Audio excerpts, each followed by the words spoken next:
سلام تنا ببزلكم ويبصحكم كورات تخاتاتلتنا لو معلت تسمع محزني زخونه حبريتا اب تግራይ ከተማ መቀለ ንኩሉ ሰብ እናገረመ ይርከብ እዚ ድማ ብዛዕባቲ ኣብ ሃውልቲ አካባቢ ማርታ አደባባይ ኣብ ዝተባሃለ ቦታ ተደውሪዩ ዝተረኸበ ሬሳ ንኩሉ ሰብ አዘራራብ ዛዕባ ጉዳይ ፈጢሩ ኩሉ ሰብ ድማ ሓዚኑ ይርከብ ማለት እዩ እዚ ሬሳ እዚ ድማ ብዛዕባ ኣብዚ ቅነዚ አዘራራብ ዛዕባ ጉዳይ ኮይኑ ዝቀነየ ጉዳይ መርሃዊ ተስፋይ እታ ኣብ ስደት ስዑዲ ዓረብ ልዕሊ 15 ዓመት እናነበረ ዘስርሖት ገዛ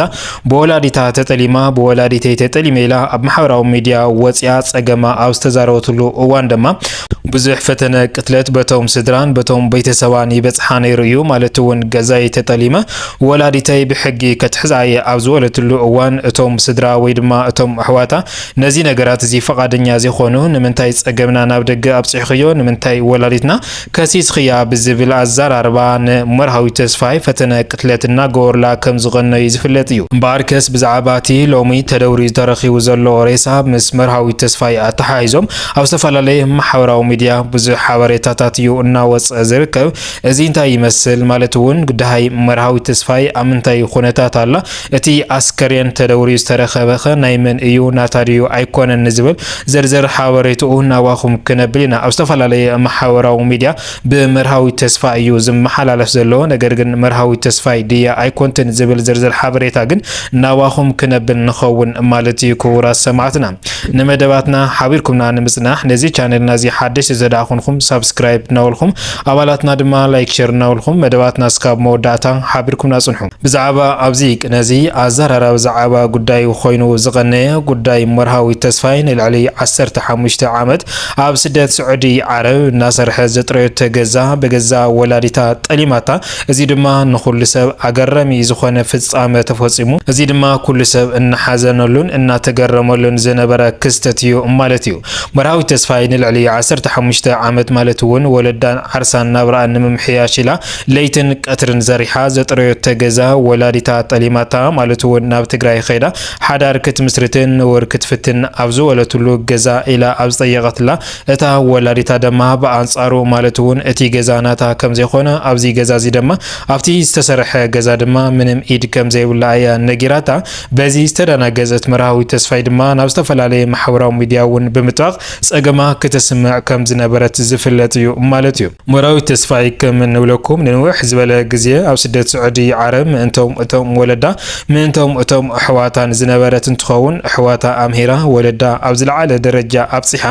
ገዛ ኣብ ተስርሕሉ እዋን ድማ ነቶም ወለዳ ገዛ ንኽገዝኡላዮም ኣብቲ ግዜ ንሱ ሓቲታቶም እቲ ገዛ ድማ በቲ ዝነበረ ጥርጣሬ ማለት እውን እቲ ሰብኣይ ኣዲኣ ወይ ድማ ንወላዲታ በዓል ገዛ ክትኣምኖ ስለ ዘይኸኣለት እቲ ገዛ ብሽም ወላዲታ እያ ጌራቶ ማለት እዩ መርሃዊ ተስፋይ ኣብቲ ማሕበራዊ ሚድያ ወጽያ ከም ትናገሮ እንተኾይኑ ኣቦኻን ሓውኻን ኣይእምንን ወላዲትኻ ግን ትእምን እያ ኢለየ በሽም ወላዲተይ እቲ ገዛ ኣገይረዮ ነይረ ትብል ማለት እዩ እምበኣርከስ መርሃዊ ተስፋይ ድሕሪ ብዙሕ ዓመታት ማለት እውን ድሕሪ 15 ዓመት ናብ ትግራይ ኸዳ ንሩኣ ክትምስርትን ሓዳራ ክትፍትንን ኣብ ዝወለትሉ እቲ ገዛ ናብ በዓላ ሹም ንኽዘርያ ነታ ወላዲታ ሓቲታታ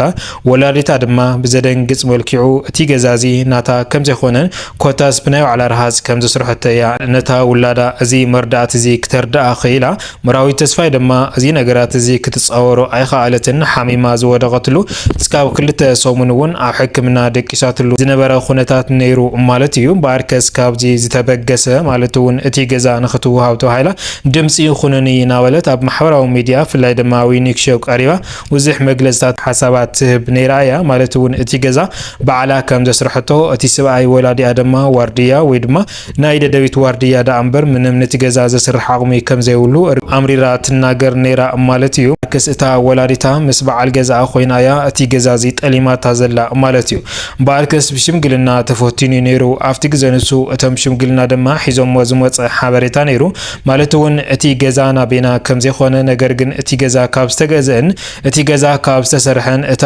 ወላዲታ ድማ ነቲ ሰብኣያ ማለት እውን ውዕል ሓዳር ዘይነበሮም ናይ ጓላ ገዛ ሒዛ እያ ውዕል ሓዳር ፈጺማ ማለት እዩ እምበኣርከስ ኣብዚ እዋን እዚ እታ ወላዲታ እቲ ገዛ ቤና ክትውንና ኣይትኽእልን እቲ ሰብኣይ ኣዲኣ ድማ ፈቃደኛ ስለ ዘይኾነ እዩ መርሃዊ ተስፋይ ኣብ ዝዓለት እዚኣ እናተጨነቐትን ብዙሕ ነገራትን እናበለት ዝነበረት ማለት እዩ ባርከስ መራዊ ተስፋይ ከምንብለኩም ናብ ማሕበራዊ ሚድያ ወፅያ ሓግዙኒ ድምፂ ይኹንኒ ኣብዙ ወለትሉ እዋን እቶም ኣሕዋታ ድማ ንምንታይ ናብ ማሕበራዊ ሚድያ ወፂኺ ፀገምና ኣብ ውሽጥና ዘይምገበርናዮ ፀገምና ድማ በዓልና ዘይምፈታሕናዮ ብዝብል ኣረኣያ ፈተነ ቅትለት ይገብሩላ ከም ዝነበሩ ካብቲ ገዛ ድማ ብዙሕ ግዜ ተሃድም ከም ዝነበረት እዩ እናተሓበረ ነይሩ ማለት እዩ ክቡራት ሰማዕትና ጽንሕ ኢሉ ድማ ብሽምግልና ኣይከውንን ተባሂሉ ብሕጊ ተታሒዙ ነታ ወላዲታ ድማ ከም ዘእሰረታ ተነጊሩ ነይሩ እታ ወላዲታ ድማ ኣብቲ ቤት ማእሰርቲ ኮይና ዘመሓላለፈቶ መልእኽቲ ልክዕ እቶም ሽምግልና እቶም ኣሻማገልቲ ዘጽረይዎ ሓበሬታ ማለት እውን እቲ ገዛ ናበይና ከም ዘይኮነ ማለት እውን እቲ ሰብኣያ እውን ኢድ ከም ዘለዎ ናታ ገዛ ናመርሃዊ ተስፋይ ገዛ ምስ ተተሓዘ ድማ ውዕል ሓዳር ከም ዝኣሰረት እያ እታ ወላዲታ እውን ኣብቲ ቤት ማእሰርቲ ኮይና መልእኽቲ ተመሓላልፍ ዝነበረት ማለት እዩ ባርከስ ሎሚ ብዝሕዝን መልክዑ ሎሚ እናተሰምዐ ዘሎ ሓበሬታ ናብ ሎሚ ዘውግሕ ማለት እውን ኣብ ኣደባባይ ማርታ ከባቢ ሃውልቲ ኣብ ዝተባሃለ ሬሳ ተደውሪ ተረኺቡ እዩ እዚ ሬሳ እዚ ድማ ናይ ጓል ኣንስተይቲ ኣስከሬን ብምዃኑ ደሃይ መርሃዊት ድማ ኣብዚ ቅነዚ ኣይተረኸበን ነይሩ እሞ ስለዚ ኣብ ማሕበራዊ ሚድያ ብዛዕባ እዚ እናዘርግሑ መርሃዊት ተስፋይ ከም ዝተቃተለት እዮም እናሓበሩ ዝርከቡ ማለት እዩ ክቡራት ሰማዕትና ነገር ግን እዚ ክንደያናይ ዝኣክል ሓቂ ኣለወይና ብዝፀራናዮ መሰረት ግን እቲ ኣስከሬን ኣብ ሃውልቲ ማለት እውን ከባቢ ማርታ ኣደባባይ ኣብ ዝተባሃለ ብንግሆ ተደውሪዩ ተረኺቡ እዩ እቲ ኣስከሬን እውን ናይ ጓል ኣንስተይቲ እዩ እቲ ኣስከሬን ተደውሪዩ ኣብቲ ቦታ ማለት እውን ኣብ ሃውልቲ ከባቢ ማርታ ኣደባባይ ኣብ ዝተባሃለ